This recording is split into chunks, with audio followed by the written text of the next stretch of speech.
నువ్వంటూ పుట్టినట్టు నా కొరకు ఆ చూకి అందలేదు ఇంతవరకు.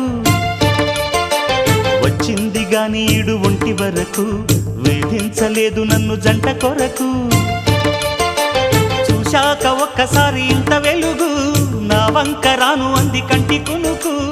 ఈ అల్లరి గారడి నీ లీల అనుకోనా, నీ పేరు ప్రేమ అవునా, ఇవాళే నిన్ను పోల్చుకున్నా.